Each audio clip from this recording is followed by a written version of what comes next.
All right, so when you're in higher positions, what your thumb does is really dependent on the size of your hand. Now, if I remember your hands correctly, you really shouldn't be letting go of the neck too much, right?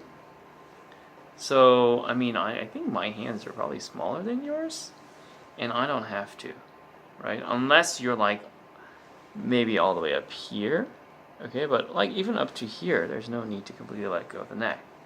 Um, I find an important thing to remember is that when you come around, okay, it's more important that your hand, right, actually goes around the body of the instrument, okay, rather than focusing on letting go of the thumb. Okay, so your thumb can stay here, and still, your hand can come around the violin all the way, okay, and your elbow would be way, pushed forward all the way.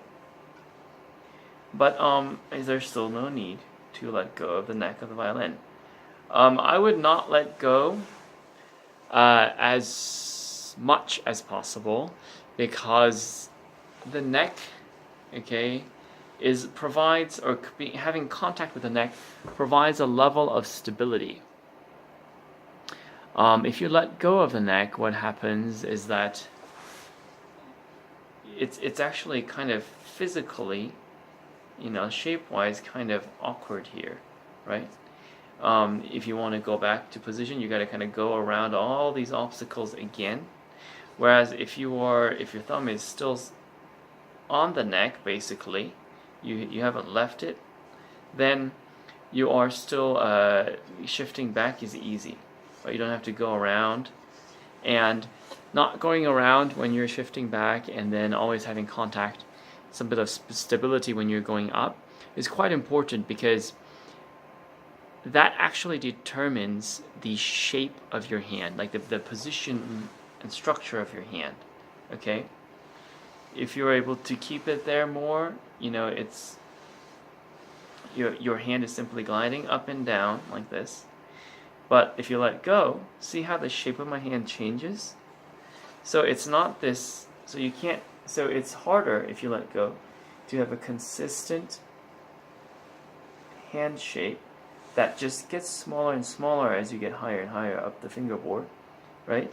But instead, you go higher and higher, and then you also kind of start to, if you let go of the thumb, you start to change the whole layout of the fingers as well.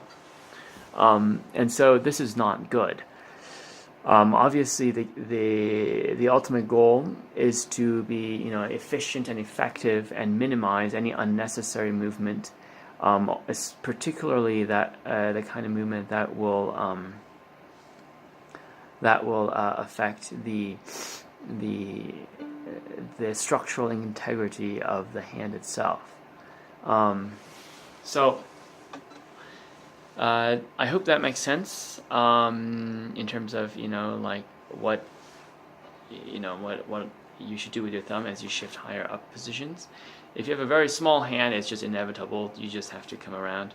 But for your hands, you should be fine. You should be able to bring your arm around and then have enough reach, okay, to keep the thumb still somewhere on the neck, so that when you come back down, it's a seamless operation.